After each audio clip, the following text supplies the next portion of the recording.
And welcome to this edition of the Native News Update on this Monday, July 19th. I'm your host for today's program, Paul DeMain.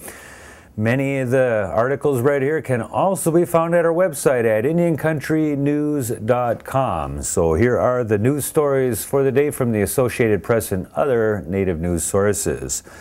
Iroquois Lacrosse players who refuse to travel on passports issued by the United States or Canada because they do not consider themselves citizens of either one of those countries exhausted their last option this Saturday for going to the Sports World Championship in England. Leaders of the Iroquois Nationals squad announced July 17th that a last-ditch attempt to persuade British officials to recognize their Haudenosaunee passports had failed. By July 17th, some team members had already returned home to upstate New York and Canada after spending days camped at a hotel near Kennedy Airport. The highly ranked team had to forfeit its first two games of the tournaments taking place in Manchester, England, when first the U.S. and then the United Kingdom refused to honor the passports carried by the players. The Iroquois' last scheduled game was to take place July 18th, but team officials had discontinued efforts to obtain the visas by then before getting the final no from the British officials on that afternoon. In the past, the United States and other nations had allowed use of the passports issued by the Iroquois Confederacy, but tighter security regulations since September 11th and those attacks have led to a crackdown.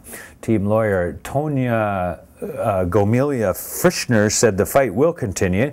The Nationals have other international tournaments looming on the horizon, including the FIL World Indoor Box Lacrosse Championships in the Czech Republic in 2011.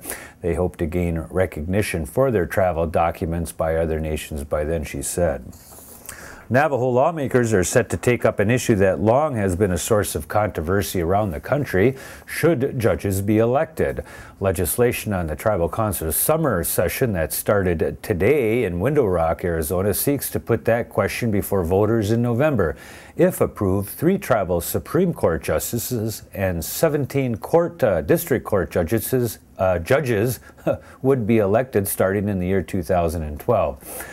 Retired U.S. Supreme Court Justice Sandra Day O'Connor has been pushing state legislatures to end the practice of electing judges, contending partisan elections and the fundraising that comes with it damages the ability of judges to be impartial in court. Supporters, including the sponsor of the tribal measure, say electing judges ensures that they are accountable to the people. More than 30 states now elect judges in some form.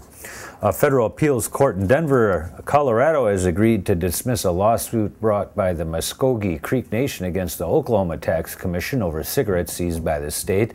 The 3-judge panel of the 10th U.S. Circuit Court of Appeals issued its ruling recently that upheld a lower court decision.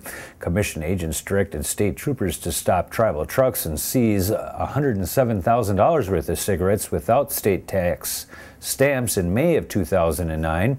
The tribe argued the trucks were stopped and searched illegally and that the seized cigarettes should be returned or the tribe compensated for their loss. The state argued it would have lost tax revenue if the cigarettes were sold. The tribe is one of only 2 in Oklahoma without a Oklahoma tobacco compact with the state. Artifacts of a battle between the Pequot and English settlers, a confrontation that helped shape early American history, have sat for years below manicured lawns and children's swing sets in a Connecticut neighborhood. A project to map the battlefields of the Pequot War is bringing those musket balls, gunflints, and arrowheads into the sunlight for the first time in centuries. It's also giving researchers insight into the combatants and the land in which they fought, particularly the Mystic Hilltop, where at least 400 Pequot members were killed in a 1637 massacre by English settlers. Historians say the attack was a turning point in English warfare with native tribes. It nearly wiped out the powerful Pequots and showed other tribes that the colonists wouldn't hesitate to use methods that some consider genocidal. The battle site was farmland for years before being developed in the mid-20th centuries into a residential neighborhood of tidy homes. A tree of peace is planted at a hilltop traffic circle that marks the center of an old Pequot fort.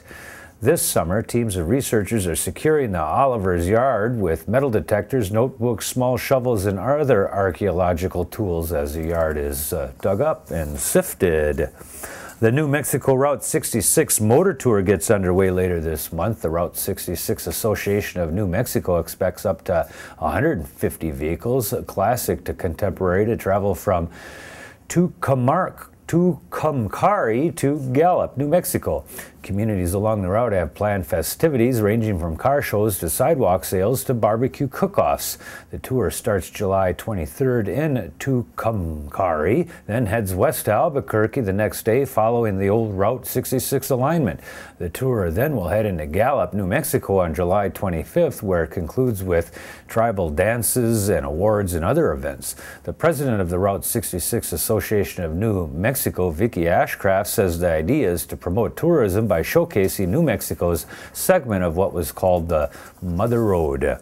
Native Hawaiians could finally be treated the same as the nation's other indigenous groups if Hawaii's senators can push a vote on the legislation during the next few weeks before it's too late.